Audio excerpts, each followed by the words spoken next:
마태복음 5장을 보면 예수님께서 이 땅에 오셔서 행하신 첫 번째 설교, 바로 이 산상수훈의 말씀이 나옵니다. 예수님께서 이 땅에 오셔서 행하신 첫 번째 설교이니만큼 예수님께서도 얼마나 신경 쓰시면서 중요한 말씀을 하셨겠습니까? 그렇다면 예수님께서 행하신 첫 번째 설교의 내용은 뭔가? 주보에 있습니다. 마태복음 5장 3절입니다. 마음이 가난한 사람은 복이 있다. 하늘나라가 그들의 것이다. 뭔가 좀 이상하지 않습니까? 예수님께서 행하신 첫 번째 설교의 내용은 복입니다. 복. 그런데 예수님께서는 우리가 생각할 때 그려지는 복과는 전혀 관계없는 가난을 말씀하시면서 복을 설명하신다는 겁니다. 마음이 가난한 사람이 복이 있다. 그리고 하늘나라가 그들의 것이다. 일반적으로 우리가 생각하는 복 하면 뭡니까? 성공해서, 높은 자리에 올라서, 많은 걸 가지고 누리며 사는 것, 아니면 많은 건 갖지 못해도 최소한으로 내가 먹고 살 정도는 있는 것, 그거를 복이라고 생각합니다. 그런데 예수님께서는 우리가 생각하는 복과는 전혀 다른, 아예 차원이 다른 말씀을 하신다는 겁니다. 가난해야 복이 있다. 내가 죽어야 하나님 나라를 산다. 그렇다면 예수님께서는 이 예수님의 첫 번째 설교를 통해서 과연 우리에게 진정 무엇을 말씀하길 원하시는가? 예수님을 믿는다는 것, 이전에는 볼 수 없었던 새로운 세계를 보는 새로운 눈이 뜨이는 것이라는 겁니다. 새로운 눈을 뜨는 것이다. 우리의 인생은 무엇을 보느냐에 따라 결정됩니다. 내가 보는 대상과 그 방식에 따라 내 삶의 그 방향이 달라지기 때문입니다. 신앙생활은 뭐냐? 영의 눈이 열리는 것이다. 지금까지는 육의 세계가 전부인 줄 알고 살아왔는데 영의 세계를 보는 순간 그때부터 우리의 삶은 완전히 달라지는 겁니다. 믿음의 눈이 열리면 우리가 바라보던 것에 대한 해석이 달라집니다. 똑같은 걸 봐도 이전과 다른 겁니다. 왜 그렇습니까? 보는 눈이 달라졌기 때문에, 관점이 달라졌기 때문입니다. 그때부터는 어떤 일이 일어나도 그냥 어쩌다, 운이 좋아서, 우연히 라고 말하는 게 아니라 이 모든 것이 다 하나님의 섭리와 계획 안에 있음이 보여지는 겁니다. 눈을 뜬 것뿐인데 이전과는 전혀 다른 새로운 인생을 살아가게 되는 것입니다. 오늘 말씀 11절입니다. 베레아의 유대 사람들은 데살로니가의 유대 사람들보다 더 고상한 사람들이어서 아주 기꺼이 말씀을 받아들이고 그것이 사실인지 알아보려고 날마다 성경을 상고하였다. 이 말씀은 우리가 지난주 세종 빛과 소금교회에서 나눴던 말씀입니다. 바울이 핍박과 박해를 피해서 데살로니가를 떠나 베레아라는 동네에 이르렀습니다. 그런데 이 베레아 이 사람들이 어떤 사람이라고 말합니까? 고상한 사람들, 너그럽고 친절한 사람들. 그래서 계속되는 고난과 박해로 너무나 힘들었던 이 바울 일행에게는 큰 힘과 위로와 격려가 됐던 사람들이 이 베레아 사람들이었습니다. 그런데 11절 말씀은 거기서 끝나지 않습니다.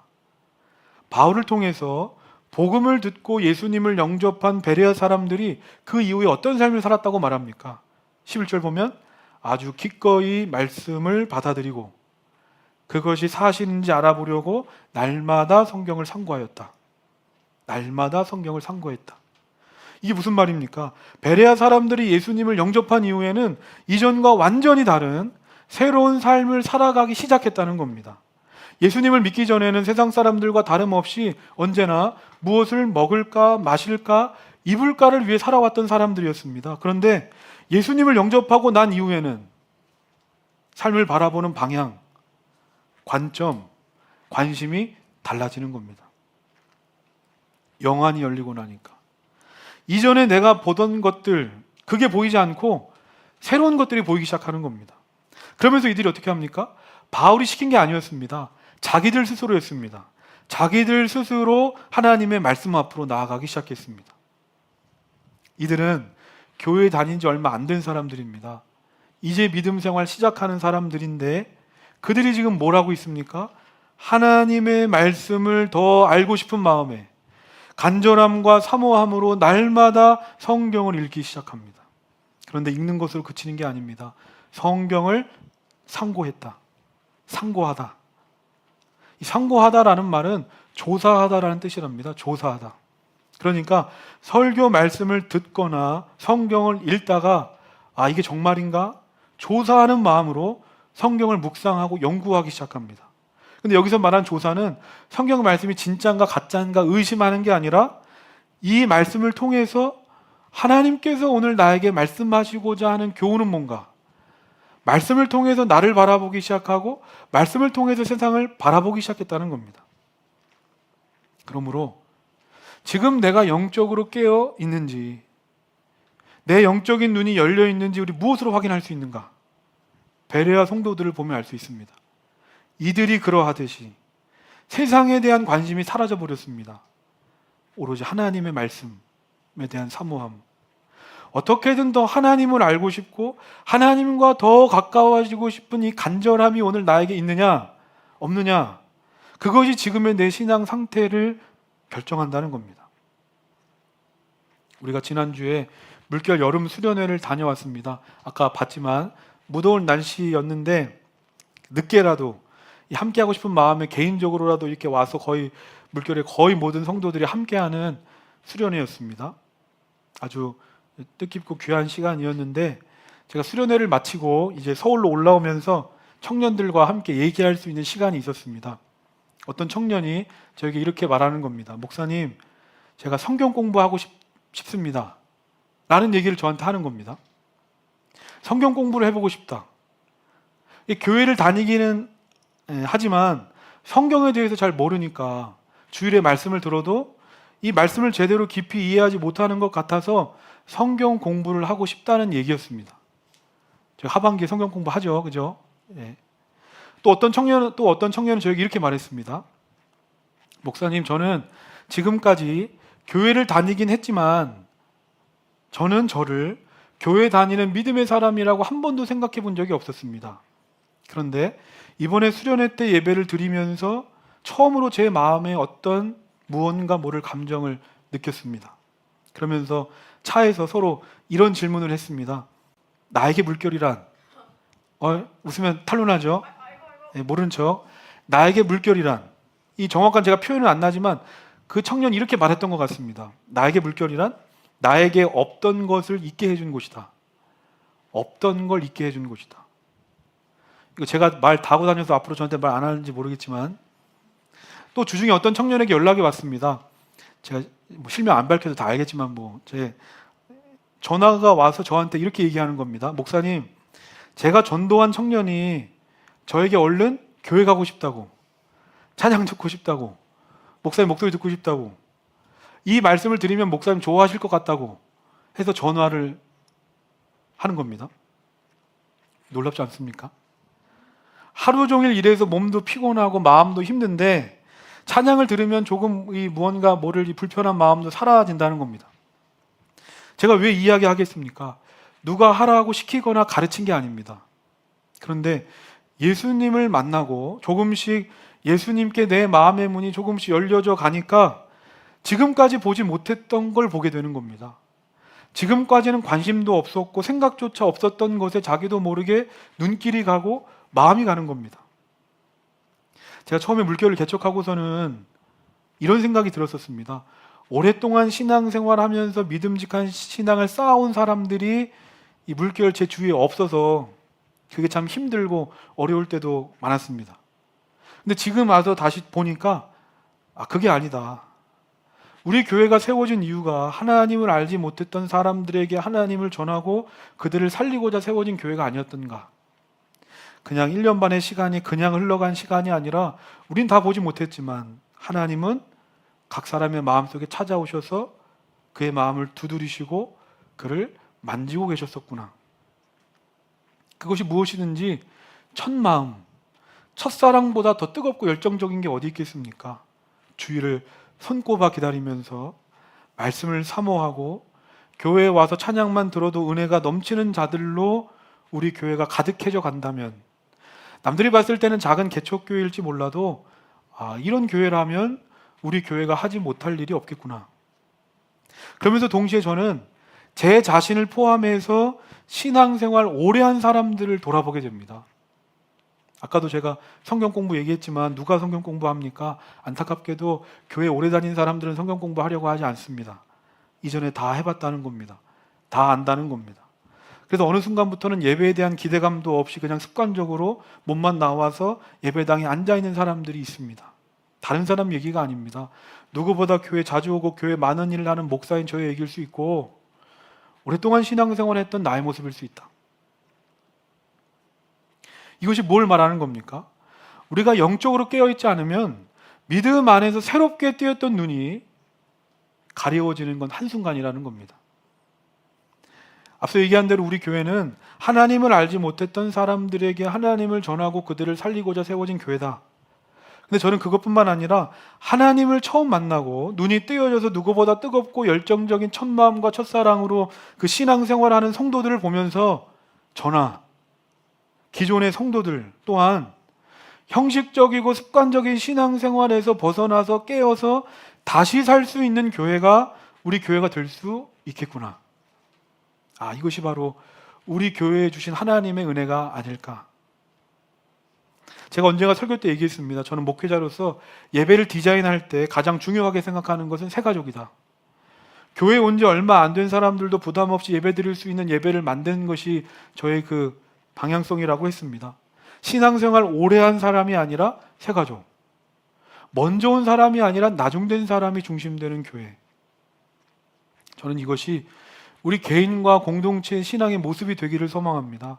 신앙생활 오래 했다고 내가 이 교회 다닌 지 오래됐다고 어깨가 높아지고 코가 높아지는 거 아닙니다. 왜냐?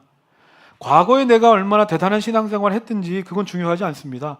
그건 과거 일입니다. 정말 중요한 건 지금입니다. 지금 내 신앙이 살아있느냐? 지금 정말 내가 뭘 바라보고 지금 내 삶이 지금 뭘 향하고 있느냐? 그게 중요한 겁니다. 과거에 아무리 대단한 믿음을 가지고 신앙생활 했던 사람이라 할지라도 지금 내 신앙이 겉만 그럴듯하지 예배에 와서도 그 영혼은 빈 껍데기처럼 다 비어 있다면 그게 무슨 예배고 무슨 신앙생활이라고 할 수 있겠습니까? 그러므로 신앙생활을 정말 지혜롭게 하길 원한다면 내가 높아지고 내가 커지려고 하지 않으시길 바랍니다. 대접받으려는 생각들, 내가 다 알고 내가 경험했다는 생각들 다 내려놓으시고 말 한마디 더 할 거 하지 않으시기 바랍니다. 그리고 내 앞에 있는 성도들을 겸손하게 바라보시기 바랍니다. 왜냐하면 그 성도가 바로 잠자고 있던 내 신앙생활을 깨우고 영적으로 눈이 가려워진 내 눈을 열게 하시고자 하나님께서 나에게 보내주신 사람이기 때문입니다. 이어서 오늘 말씀 14절부터 16절 말씀 함께 읽겠습니다. 시작. 그때 신도들이 곧바로 바울을 바닷가로 떠나보냈다. 그러나 실라와 디모데는 거기에 그대로 남아 있었다. 바울을 안내하는 사람들이 바울을 아테네까지 인도하였다. 그들은 바울에게서 실라와 디모데가 할 수 있는 대로 빨리 그에게로 와야 한다는 지시를 받아가지고 베레아로 떠나갔다. 바울은 아테네에서 그들을 기다리고 있는 동안에 온 도시가 우상으로 가득 차 있는 것을 보고 격분하였다.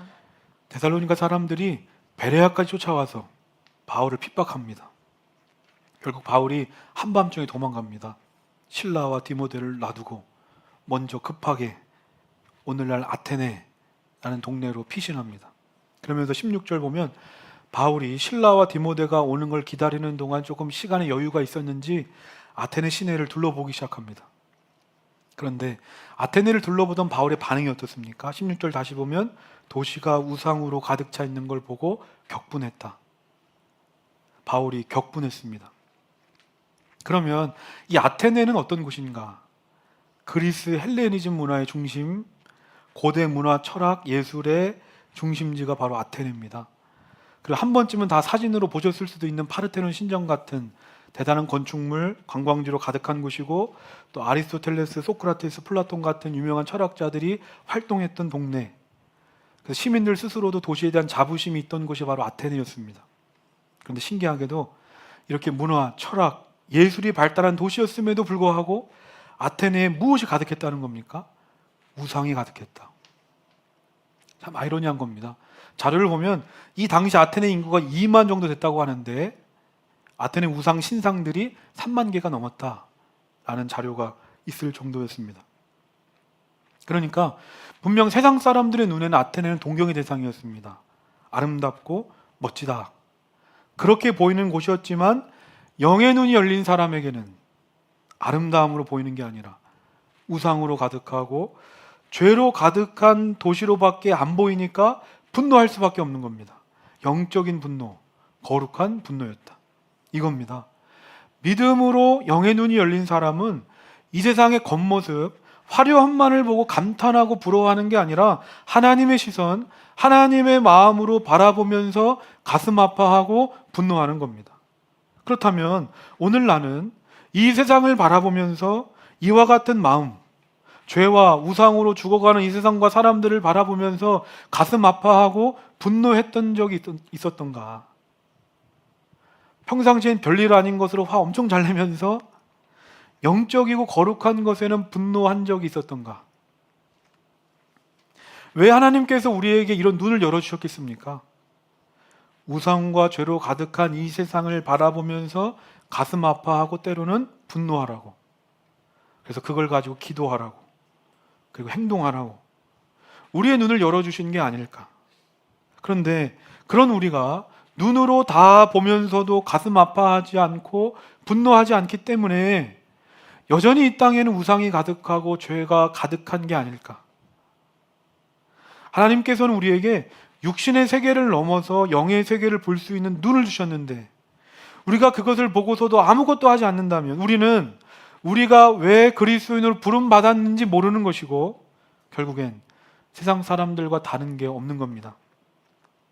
저는 말하기를 저와 우리 모두가 타락한 이 세상과 잃어버린 영혼들을 바라보면서 그리스도인만이 가질 수 있는 거룩한 분노를 회복하게 되시기를 소망합니다. 사도 바울은 우상으로 가득한 아테네를 바라보면서 가만히 있을 수 없었습니다. 17절입니다. 우리 함께 읽겠습니다. 시작.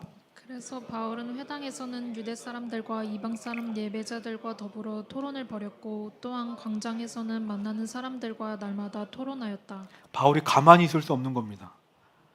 하나님께서 우상으로 죄로 가득한 그래서 죽어가는 수많은 사람들 도시를 나에게 보이셨는데 내가 어떻게 가만히 있을 수 있단 말인가? 당장 뛰어가는 겁니다.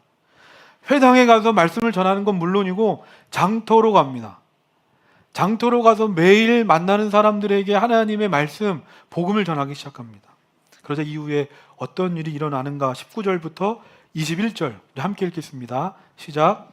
그들은 바울을 붙들어 아레오바고 거정으로 데리고 가서 당신이 말하는 이 새로운 교훈이 무엇인지 우리가 알 수 있겠소. 당신은 우리 교회에 생소한 것을 소개하고 있는데 도대체 그것이 무엇인지 알고 싶소 하고 말하였다. 모든 아테네 사람과 거기에 살고 있는 외국 사람들은 무엇이나 새로운 것을 말하고 듣는 일로만 세월을 보내는 사람들이었다. 아테네는 그 문학, 철학, 예술의 중심지답게 늘 이 새로운 논리로 새로운 이야기를 하는 사람들을 환영했습니다. 그래서 그들과 토론하는 걸 좋아했습니다. 그런데 어느 날 바울이라는 사람이 갑자기 나타나가지고 회당과 장터를 휘젓고 다니면서 뭔가 처음 들어보는 논리와 얘기를 하기 시작합니다. 생소한 얘기였습니다. 자신들이 처음 보는 예술한 이야기를 하더니 그 사람이 우리를 위해 죽고 부활했다는 얘기를 하는 겁니다.